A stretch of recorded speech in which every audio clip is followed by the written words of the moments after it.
әдебиет өмір айнасы дегенде, сол әдебиетті жасаушы өнер иелері өз дәуірінің, өз ортасының көзі, құлағы. Сондықтан ақын дәуірі жыршысы. Уақыт туралы парызды терең сезінген осындай ақын айналадағы құбылыстардан бөлек кете алмайды. Сондай-ақ поэзияны жасайтын да ақын. Сол себепті қоғамда ақын деген бір ұғым болып, ол жазған жырлар бәрімізге ортақ болуға тиіс. Міне жұртшылыққа жағымды жырлар сыйлай білген белгілі ақын, Қазақстан Жастар одағы сыйлығының лауреаты, Қазақстан Жазушылар одағының мүшесі Қайрат Әлімбектің дүниеден мезгілсіз қайтыс болуы, отбасын, ағайын туыс дос бауырларын, сонымен қатар қалың оқырмандар мен жыр-сүйер қауымды қатты күйзелтті. Амал қанша тағдырдың салғанына көнбеске не шара. Міне осы сөздерді жоғарыдағы азаматтардың аузынан естідік.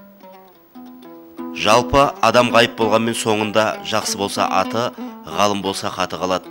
Міне сондай ғибратты ғұмыр сүріп, соңында абыройлы аты, тағылымды хаты қалған ағаларымыздың бірі осы Қаһаң еді. Қайран өмір-ай деп бұл дүниенің жалған екендігіне тағы да көз жеткізген ет жақындары естелік айту Қайрат Әлімбек жайында екендігін еске алғанда біраз тұнжырап та қалады.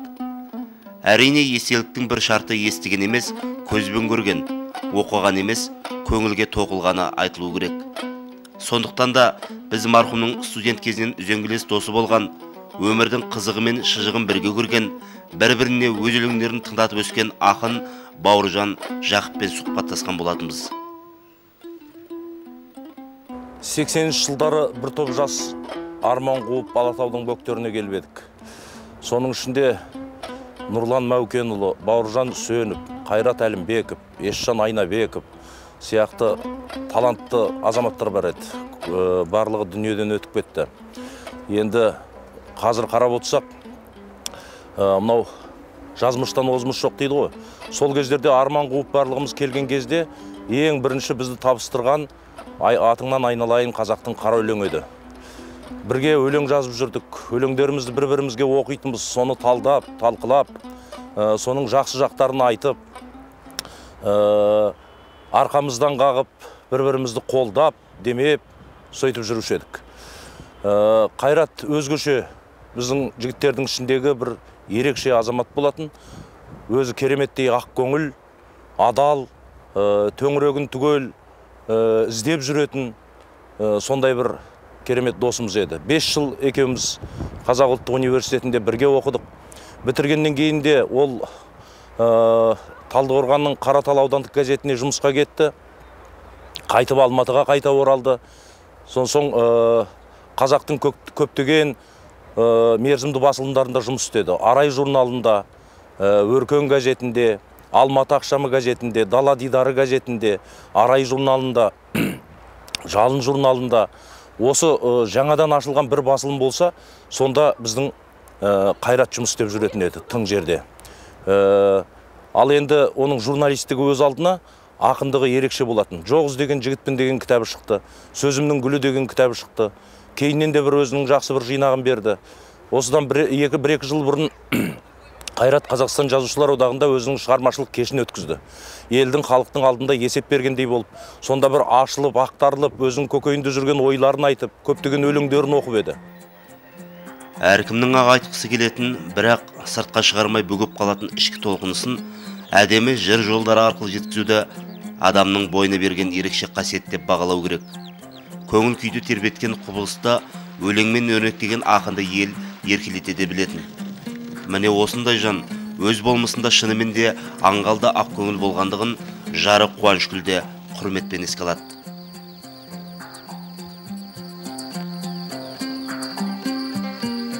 Қайрат екеуміз ең алғаш 1987 жылы Арай Заря журналына мен жұмысқа келдім. Жұмысқа келгенде Әшірбек Көпшев ағамыз осы Қайратқа мен табыстаған болатын. Мына қыз қалай өз жұмыс істей алатын қыз ба, істей алмайтын қыз ба, сен өзің қара деп Қахаңа табыстады. Ол кезде енді ең бірінші машинистка болып жұмысқа орын ғана, сол машинисткалық орын бос болды, соған келдім. Әрине мен жылдамдығым жоқ еді, бірақ сол Қахаң тексеріп жатыр ғой енді. Маған диктовка жасайды, мен басам, жылдамдық жоқ. Түстен кейін сосын Әшірбек ағамыз келіп сұрайды Қахаңнан. қалай басады екен өзі деп. Сөйтсе қақаң айтады, ой жақсы басады екен, жақсы басады деп. Қақаңа ұнаса, онда болды, жұмысқа аламыз деп мені сол барған күні түске дейін бардым, түстен кейін мен жұмыс қалған болатын. Сонда қақаң кейіннен айтады ғой, бірінші өзім жұмыс қалдым, кейін өзім алдым деп. Сөйтіп қақаңмен жұмыс істеп жүрдік. Сол редакцияда түске дейін қақаң жұмыс бермейді, түстен кейін жұмыс көбейеді менде. Сөйтсем оның ойы кешкісін жұрттан ерекше бөлек жеке қалып әңгімелесу екен. Мен де ұялам, ол да менен ұялады. Сонымен шығарып салады үйге. Екеуміз былай жалпы бір-бірімізді ұнататынымыз жөнінде әңгіме болмайды. Басқа бір әңгімелерді айтып ол мен үйге шығарып салады. Сосын ұзамай бір күні аяқ асты келіп маған айтады. Маған тұрмысқа шығасың ба дейді. Мен оны күтпегем. Үндемей тұрып қалдым. Немене шыққың келмей тұрма дейді. Сосын мен күлем қақаңа. Қалай ол бірден жылдам деймін ғой. Сөйтсем айтады, біз ақын деген осындай адамдармыз дейді. Ұнатсақ бірден ұнатамыз, ұнатпасақ бірден ұнатпаймыз. Сонымен Алланың жазуы шығар, екеуміз сол 87 жылда танысып, 88 жылы дүниеге үлкен баламыз келді. Міне осыдан кейін көңілдері жарасып бас қосқан екі жұптың бақытты күндері басталады. Бұл жайында Қайрат ағамыз бақытты күн өлеңде де жазыпты. Қолын созды қуаныш бүгін маған, шыр айналды шаттықтан жұмыр қалам, барлығына самал жел хабарлашы басталғанын бақытты ғұмырнамам, жұлып алып жанымның ақық мұңын, су түбіне лақтырды уақыт бүгін. Естимісің, ей аспан айғайласам, бақыттымын, мен бүгін бақыттымын. Туған жердің шыдап тұр тауық айтып, жаңғыртыңдар, жартастар дабырайтып, той жасаймын халқына жер шарының жөңкіліңдер, көкте бұлт сауын айтып. Қараңғысы қаштары күйіп түннің, күндегіден мен бүгін биік тұрмын. Қаскөй жандар сендерде қысылмаяқ, дәм татыңдар қолынан сүйіктімнің. Той басталды, күн төкті зер арайын, бір-бір уық қадауға келе ағайын. Бақытымның көзінен өз бейнемді көріп жатып, содан соң демалайын. Дүниеге үлкен баламыз келгенде қақаң қуаныш қойынына сыймай, мені ұмытып та кетті. Сол 3 күн ба 4 күннен кейін келіп, енді шығарып алайын деп тұр перзентханадан. Баратын жеріміз жоқ. Баланы дайындап жатыр. Содан қақаңа енді ертең қайқа барсақ екен деп ойланып жүргенде бір досы кездеседі. Колхоз Калин деген жерде тұрады, Айдар деген. Сол досының үйіне алып барды. Ол үй деген жазда тұратын үй екен негізі. Таңертеңнен кешке дейін 8 шелек көмір жағамыз. Таңертең тұрғанда аузымызда бу шығады. Мұз айлығы соншалық. Өміріміздің басы сол колхоз Калиннен басталды. Қиналыс енді оған дейін бала болмады. Қанша дегенмен сүйретпеміз жоқ. Әйтеуір кез келген жерде тұра беретін едік. Біз енді бір айда сол 6 рет квартира ауыстырдық. Сол 6 рет пәтер ауыстырғанымызда ең басты біздің кемшілігіміз қонақ жайлылығымыз еді. Пәтерге кіреміз, сұрайды, енді бала жоқ қой көріп тұр. Екеуің ғана ма, екеуміз. Қонақтарың болмайды ғой, болмайды. Кіреміз, 3-4 күн, үйде екеуміз жүреміз. 4-ші күн өткеннен кейін уже қонақ келеді бізге. Қонақ келгенде білеміз, ертең пәтерді босату керек екен. Сонда қақаң айтатыны ғой. Мен айтам ғой, енді ертең қуып шығатын болды ғой біз десек, ештеңе жоқ. Зато бір өлең жазылатын болды. Таң атқанға дейін керемет отырыс болады дейді. Таңертең пәтердің егесі келмей тұрып, біз киімімізді жинай бастаймыз, білеміз айтатын. Сонымен 3-4 үй өтіп, тағы бір үйге кіреміз. Онда бір енді ылғи орыстардың үйінде тұрдық. Сонда үлкен бір кісілер келді үйге. Жаңағы Жұматай марқұм ағамыз бар еді. Оның нояндары дейді, барлығымыз үйге жиналып. Сонымен таң атқанға дейін отырдық. Енді баратын пәтер жоқ, ол жерде ешкім пәтер алмайды екен. Содан қақаң айтам, енді ертең шығу керек, қайда барамыз деймін ғой. сөйтсем айтады, ана Мишаның үйі бар, соған барамыз дейді. Сонымен шынымен ақ таңертең келді. Сөйтсем қақаң алды бұрын сөйлесіп қойыпты, жаңа Миша деген ағаймен. Сол үйге барғанбыз. Өйстіп біздің өміріміз өтіп жатты, бірақ қызық болатын дегенмен. Қиналысымыз мол болса да, қызығымыз да мол болатын. Сөйтіп кейін балалар дүниеге келгесін, әйтеуір Әбдіжәміл Нұрпейісов ағамыздың жаңағы саяжайында тұрдық.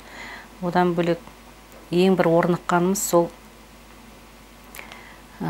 кинотехникумның, сол кезде кинотехникумның жатақханасы болған, бір музыкальный училище болыпты. Сол жерде ұзақ тұрақтағанымыз сол жер болды. Ол жерде енді 2 күннің бірінде қонақ десе өтірік емес. Сондай қақан қонақты өте жақсы көретін. Телефонда жоқ, үйге звондайтын. Соның бәріне бесаспап болып дайын болып отыру керек. Бастапқы кезде білмейтінбіз, кейін ебіне көне бастадық. Аяқ асты кеп адамдарды ертіп келгенде, жаңағы келгенше қонақ ұялады, келгеннен кейін үй иесі ұялады деп, әйтеуір бәріне даяр отыруға әзір болатынбыз. Сөйтіп 19 жыл қақаңмен өмір сүріппін, бірақ бір ойлап отырсам, сол 19 күн емес екен. 19 күнге татмайды екен. Міне небәрі 43 жасында мезгілсіз қайтыс болған Қайрекеңді бүгінде барлығы сағынады. Көңілге жұбаныш болары, артында мәңгі өшпейтін хаты, балалары қалды. Әкемнің естеліктері қашан көрсеңіз, бізді алға тартып жүретін тұғын. Білімді болыңдар. Бұл өмірде білімсіз ешкімге керек емессіңдер. Азамат болыңдар. Мен сияқты азамат болыңдар. Көбінесе айтатын, мен артымды қууға тырысыңдар. Кітап оқыңдар, газет оқыңдар.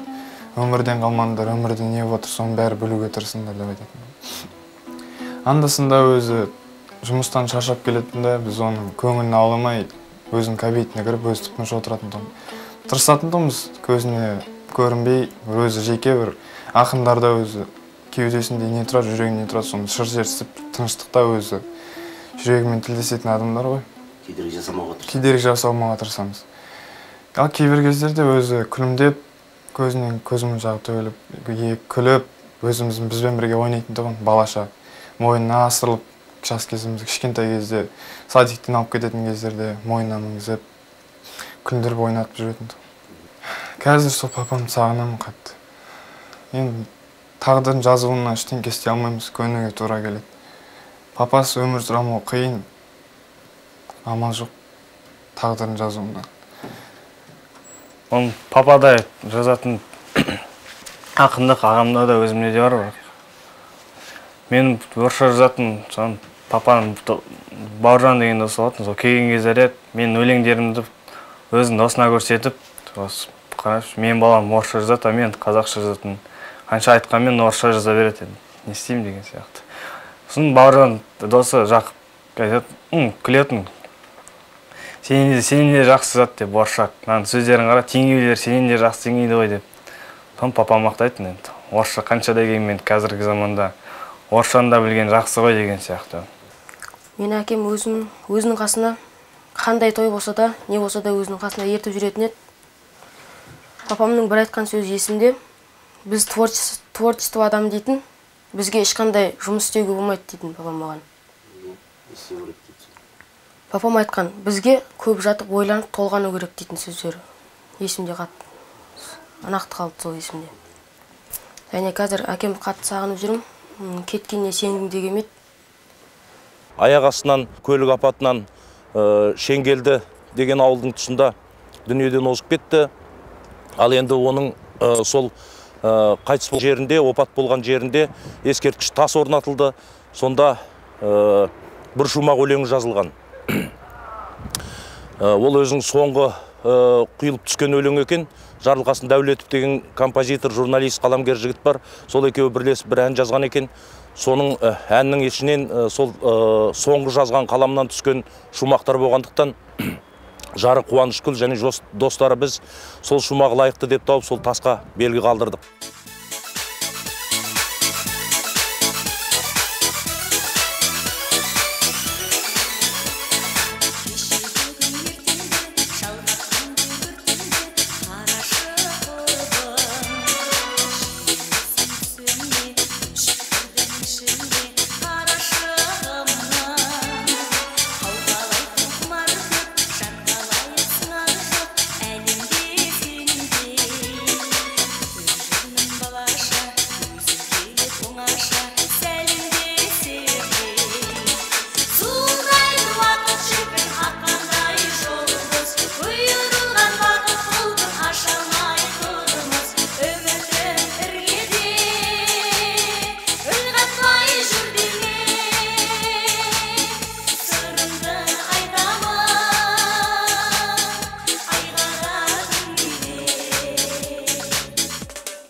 Оның енді көптеген жарыққа шықпаған өлеңдері бар. Оны шығару, естеліктер кітабын шығару біздің мойнымыздағы парыз деп ойлаймын. Баяғыда студент кезімізде бірге жүрген кезде қолтықтасып сәлем берем тұрып таңнан сәлдер аңған алатауға, далада қыс сұрықталған, қайрат кеткен қараталға деп өлең жазып едім.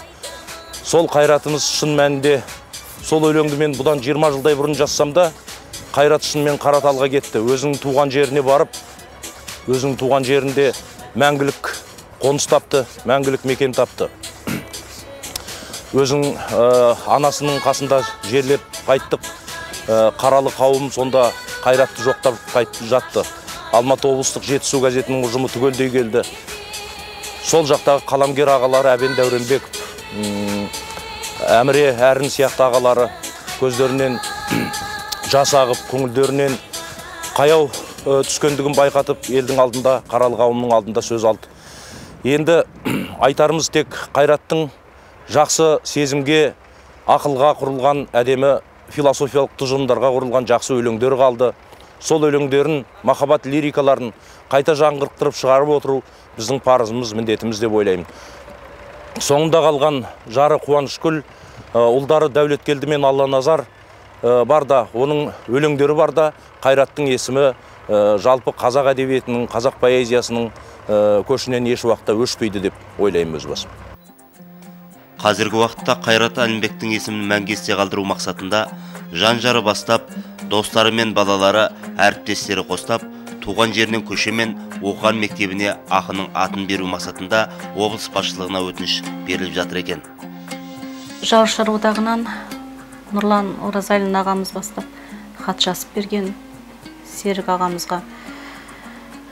Одан кейін өзімізде отбасының атынан жаздық. Шүкір, қазір бұл мәселе оңынан шешілетін жөні бар. Қақаның еңбегі сіңді.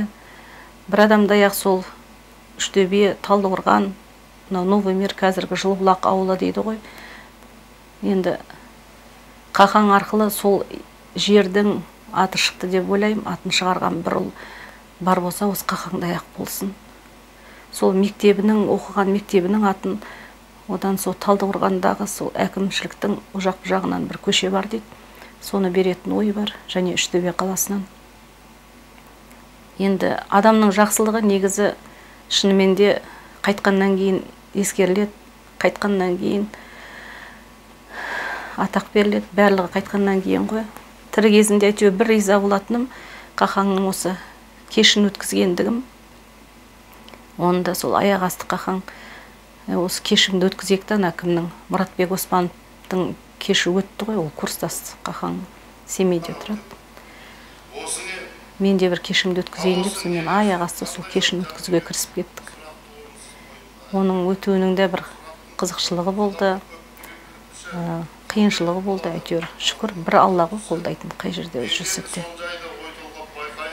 Қақаң енді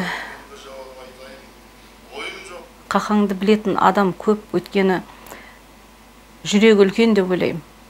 Кез келген адамға жақсылық жасап жүретін Қақаң. Қайрат менің нағашы ағам болады. Қайраттың өнері туралы, таланты туралы әлі талай жазылып айтылады деп ойлаймын. Халқының ерке ұлы болатын, еркелеп келіп өмірге еркелеп кетті. 43 жас деген, 43-ке толмаған жас деген 40 жасында өмірден өтті. Өзінің ұлтының мақтанышы болатын, бір тума талант болатын. Ата-анасының ғана, туған туыстарының, бауырларының ғана қайрат емес, халқының қайраты болатын. Қайраттың мен енесім мамам дейтін еді. Менің мамам дейді, ақ көкірек, ақ жарқын, кішіпейіл. 10 баланың ішінде өзгеше бала, менің күйеу балам. Енді мына өмірдің қандай жақсысын енді қызығып, қадамын басып кетканда Құдай Алла осындай жағдайға ұшырады. Не айтам енді, Құдай Аллаға адам не айтуға болады? Балдары бар артында, келіншегі бар, Алла енді әйтеуір өмір сүріп жатыр ғой. Алла алдынан жарылқасын. Жақсы тірліктері өте көп еді ғой. Енді қадам басып кетканда Алла тағала бірден айтып айтпай жоқ қылды. Сенерің де сенбесің де білмейсің. Биллахи минашайтонирраджим. Бисмиллахиррахманиррахим. Алхамдулиллахи. Қайрат әкем рухына бағыш еттім. Аллах тағалам осы айтылған әруақтың артында жатқан жерін жарып, топырағын тұрқап алдым, бей шартын кеніш қылып мөңеннен пырақ ұстағанын шақ қылғайсың. Аллах тағалам және осы айтылған әруақтың артында қалған бала шағасына, немере шөбесіне, туған туысқандарына, жан жарына, жасамаған жасын көрмеген қызығын көрсеткейсің. Аллах тағалам және осы оқыған дуаларын қабыл алып, өліге иман терге берек. Қайтқаннан кейін де 2-3 рет түске кірген. Заида апайыма бір беретін ручкам бар деп, бір сумкасы болатын, қара сумкасы. Келіп, мен қайтқанын білмейді екем түсімде. Сөйтіп, бер жүр дейді. Осы бөлмесіне кірем. Сөйтіп, мына сумкасын осы жылдам бір асығып тұрғандай ашып жатыр. Ашып, ішінен ручканы шығарады. Жұматай ағайдың үйіндегі жеңгеміз Заида апайға мына осындай сыйлық беру керек деп қояды. Бұл Заида апайымызды қақаң негізі өте жақсы көретін, құрметтейтін. Өзі бір жағы жеңге, бір жағы апа деп өте жақсы көретін. Сонда жаңағы қаламсапты маған кәдімгідей көрсетіп, міне осындай деп жоғары ұстап бетіп қояды. Міне осындай сыйлық беру керек деп. Содан кәдімгідей оянып кеттім да.